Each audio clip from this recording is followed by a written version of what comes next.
Welcome back to science ally channel. तो आज हमारा क्लास 10th का जो चैप्टर नंबर 3 है, चैप्टर नंबर 3 में हम मेटल्स और नॉन मेटल्स का जो हमारा चैप्टर है उसमें हमने पिछली वीडियो में ये पढ़ा था कि हम मेटल को एक्सट्रैक्ट कैसे करते हैं। रिएक्टिविटी सीरीज़ में जो सबसे पहले मेटल होते हैं, बीच वाले मेटल होते हैं और लास्ट वाले मेटल होते हैं, कैसे हम एक्सट्रैक्ट करते हैं। यहाँ पे हम डीप में पढ़ेंगे कि हम जो रिएक्टिविटी सीरीज़ में जो सबसे नीचे जो मेटल आते हैं उन्हें हम कैसे एक्सट्रैक्ट करते हैं, कैसे उन्हें साफ़ करते हैं, कैसे हम उसे धरती से निकालते हैं। तो देखो, दीज मेटल्स आर अनरिएक्टिव, या फिर आप कहें तो बहुत कम रिएक्टिव होते हैं। अनरिएक्टिव भी कह सकते हैं हम, क्योंकि मोस्टली बहुत कम रिएक्टिव, या फिर सही वर्ड रहेगा वेरी, या फिर लीस्ट रिएक्टिव। ये लिखना सही रहेगा कि लीस्ट रिएक्टिव होते हैं ये, they are least reactive metals. तो ये लीस्ट रिएक्टिव यानी कि ये किसी के साथ कंबाइन होके कॉम्बाइंड फॉर्म में नहीं रहेंगे। ना ये ऑक्सीजन से रिएक्ट करेंगे ऑक्साइड बनाएंगे, नहीं। ना ये सल्फर से रिएक्ट करके सल्फाइड बनाएंगे, बिल्कुल नहीं। ना ये कार्बन से रिएक्ट करके कार्बोनेट बनाएंगे, वो भी नहीं। ये हमें फ्री स्टेट में मिलते हैं।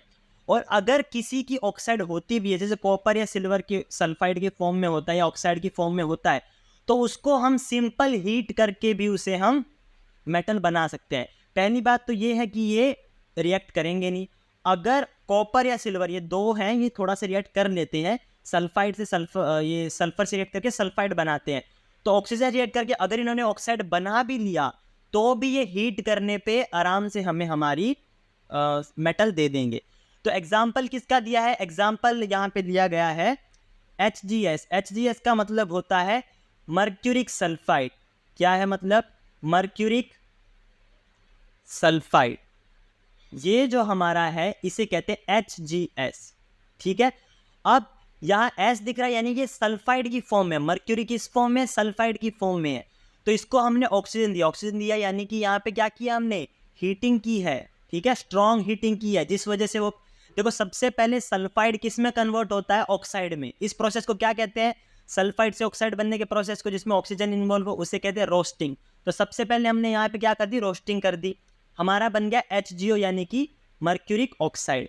अब हमने इसको और ज़्यादा हीट कर दिया तो मर्क्यूरिक ऑक्साइड का क्या बन जाएगा? मर्क्यूरी, और हमारी ऑक्सीजन निकल जाएगी। तो ये हमारा एग्जाम्पल था, एक बहुत अच्छा एग्जाम्पल था जो कम रिएक्ट करते हैं उन मेटल का, उसका एग्जाम्पल था मर्क्यूरी में। ठीक है, आगे देखते हैं। आगे हमें क्या कहा गया है? आगे इसके देखा है strong heating of mercuric sulphide convert it into mercuric oxide and then into metal. देखो, सबसे पहले हमने स्ट्रॉन्ग हीटिंग की किसकी? मर्क्यूरिक सल्फाइड की, यानी कि हमने रोस्टिंग का प्रोसेस किया है। रोस्टिंग से हमारा क्या बना? ऑक्साइड बना। ऑक्साइड को फिर से हीट किया, हमें मिल गया हमारा मेटल। ठीक है, वैसे तो इसके मेटल फ्री स्टेट में होते हैं, पर कुछ कॉम्बाइंड फॉर्म में हो तो हम उसे ऐसे कन्वर्ट कर सकते हैं। आगे क्या है? आगे हमें बताया गया सिमिलरली कॉपर इज फाउंड है Cu2S। कॉपर भी कुप्रस सल्फाइड के फॉर्म में मिलता है। तो यहाँ पे देखो, हमने क्या किया? इसमें भी सेम प्रोसेस किया हमने, हीटिंग, यानी कि ये क्या किया है? ऑक्सीजन इसे दिया है और हीट किया, यानी कि यहाँ पे क्या हुई है? रोस्टिंग का प्रोसेस किया है। रोस्टिंग की तो ये किस में कन्वर्ट हो गया? Cu2O यानी कि कुप्रस ऑक्साइड। ठीक है, और हमें मिल गई SO2 गैस, हमारी निकल गई। यहाँ पे भी हमारे इस रिएक्शन में SO2 गैस निकलेगी। यहाँ पे कंप्लीट रिएक्शन इसका होगा जब इसमें से SO2 गैस निकल जाएगी। उसके बाद हमने क्या किया?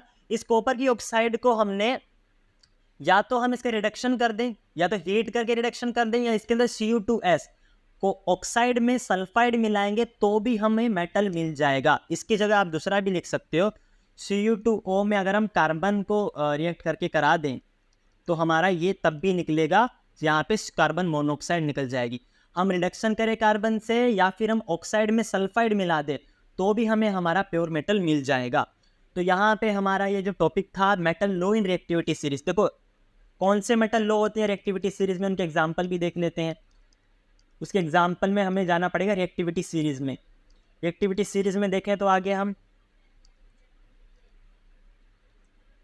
रिएक्टिविटी सीरीज में हमारा क्या था?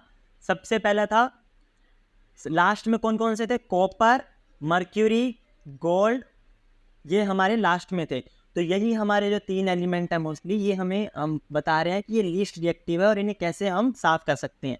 ठीक है, और मर्क्यूरी भी इसके अंदर थोड़ा इन्वॉल्व होता है। तो यहाँ पे हम इनका एग्जाम्पल हमने देखा, टॉपिक हमने पढ़ लिया। इसके बाद हम पढ़ेंगे कि रिएक्शन ऑफ मीडियली रिएक्टिव, जो मॉडरेटली रिएक्टिव होते हैं, ठीक ठाक रिएक्टिव होते हैं, उनको कैसे